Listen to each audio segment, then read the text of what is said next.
Hello, my name is Anfisa. Today we're going to finish the course, and with today's last session about grammar and how to improve your grammar in order to achieve a better grade at IELTS writing, as well as speaking, we are going to complete the online course that has been going on since January. So, in the last session, as you probably remember, we've talked about the criteria on lexical resource and how we can improve that. So if you watched that, I will reference some of the information from that session today. But as I said, today I'd like to concentrate on the grammar. So grammar is one of the most painful topics for English learners because um, it is a complex set of knowledge, and in order to achieve seven in IELTS writing as well as speaking, you have to have a pretty good grasp, and you have to demonstrate a uh, very good knowledge mm, of grammar.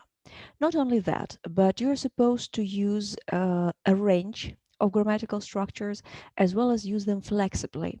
In a minute, we're going to see what that means. So let me show you an example paragraph from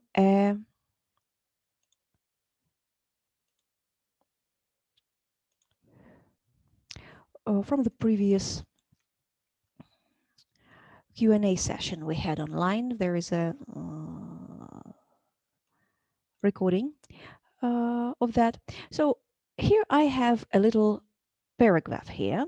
I'd like you to look at it and tell me what is the topic of the essay, you think. So this has been written in a response to a task, writing part 2 task, the essay, and I'd like you to think what might have been the topic. So it says, not everyone is inclined to agree with my opinion, however. Many people have to work a lot, so they do not have time to study at a language school or with a teacher. For example, because an emergency worker has a 12-hour shift and they have to look after their family at home, they just don't have time or energy to study.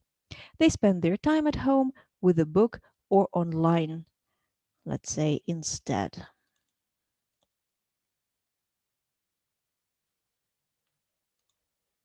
So, obviously, the topic has to do with studying, studying a language, to be precise. And judging by the first sentence, it's probably not the first body and not the introduction either. So, what are your ideas? Without keeping you in the dark for very long, the topic has been, do you think it's better to study a language yourself or with a tutor? Or something to that effect. So some people say that studying a language yourself is more uh, efficient, is more effective than studying it in a school or with a tutor. Do you agree or disagree? And this paragraph, of course, looks like a body 2 paragraph where you introduce a different opinion. Now, from a standpoint of coherence and cohesion that we've discussed already, if you remember, this is a pretty well-written paragraph. What I mean is it's full of development points. Remember the 5 points of development? We can provide a reason, an effect, an additional point, a contrasting view, and an example. And if you look at this paragraph, it has most, if not all of them. For example, however, is a great linker of contrast, so it provides an opposite opinion. So is a linker of result. For example, is a good linker. pretty basic but efficient. Because is a linker of reason, of course.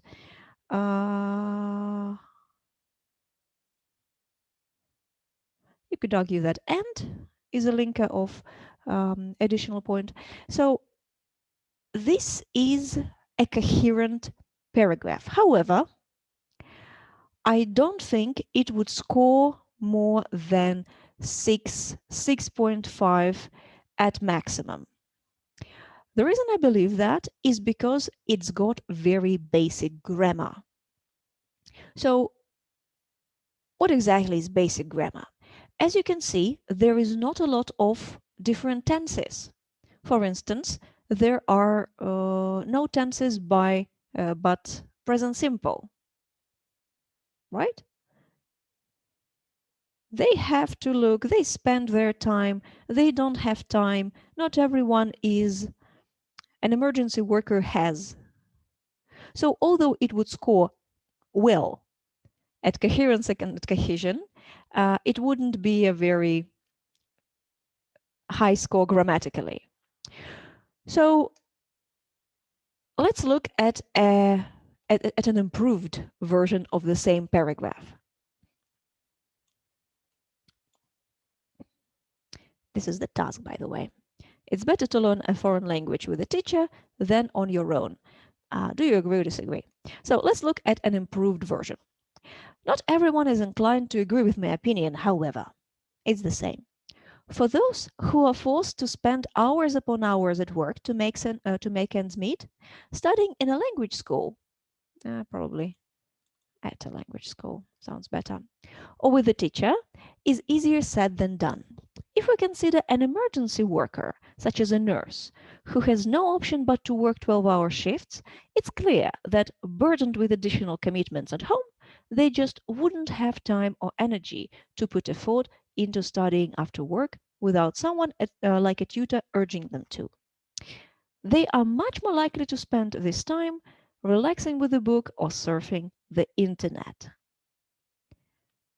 Wow, right? Saying basically the same things,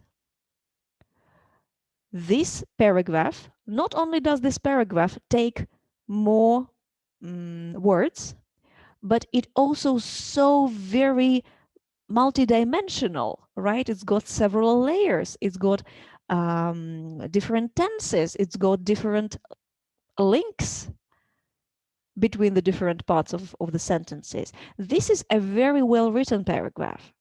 Now, let's separate what's good about it linguistically, lexically, from what's good about it grammatically. So obviously, it's full of very good idioms. For example, spend hours upon hours means spend a lot of time is an idiom. So it's going to increase your lexical score. To make ends meet, you know, to earn money for living. Easier said than done means it's difficult or not as easy as everyone says.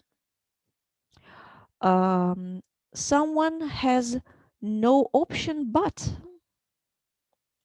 Someone has no option but do something. Pretty clear, right? They must do it. Put effort into something. Another great collocation. They are more likely. Some less common vocabulary is also present, such as commitments, urging. What else?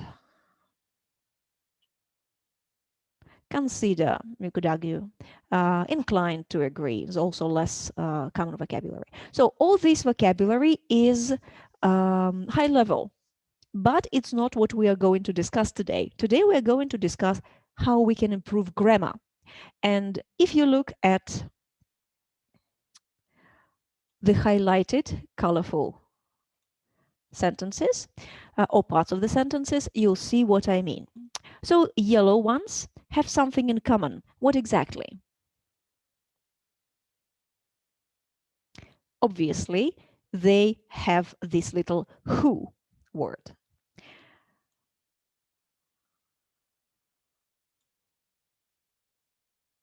So sentences that have this who or which or that or where linker are called relative clauses. Sentences with relative clauses. Let me type it so we don't lose track. And including relative clause sentences is a very good way to increase your grammar score. What about the pink ones? Oops.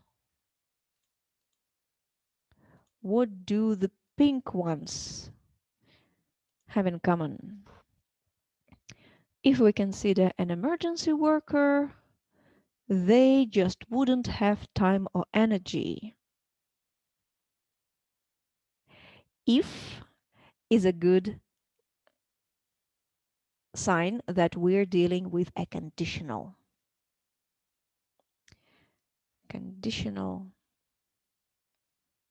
sentence.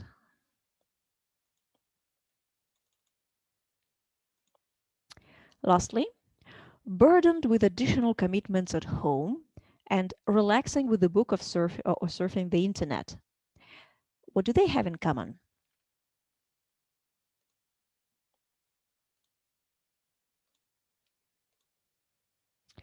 Let me give you a hint. This ed and these ing suffixes are what you should be looking at. So these are participle clauses. So clauses or parts of the sentence that contain participle forms of the verb. Like, right, in English, every verb has how many forms? Basically just four. Present simple, past simple form, past participle form or ed form, and ing form. These are four basic ones. So, for example, we've got the verb sell. Present simple would be sell, past simple would be sold, past participle would be sold, and present participle would be selling. With a regular verb, let's say relax, we would have relax, relaxed, relaxed, relaxing. It's very important that you know all the forms of the verbs and you know the difference between regular and irregular verbs. But for now, let's just put it down as a reminder. We need participle clauses. Participle clauses. So these three are a very good starting point for increasing your future grammar score. But you can't just expect to throw them into your text and hope for the best, because they each have their own function. For example,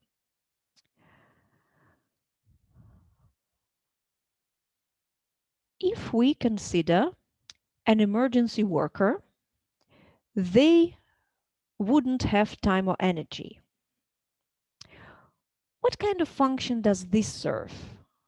If we consider blah, blah, blah, they wouldn't have time or energy. Are we speaking factually or are we speaking hypothetically? What function does this burdened with additional commitments at home serve? Why can't we just say they are burdened with additional commitments and they wouldn't have time or energy? The same could be asked about this who. Why can't we just say people are forced to spend a lot of time at work and it's difficult for them to study a language? So while you're thinking about it, while you're thinking about what functions there are, I'm going to see you in the next session.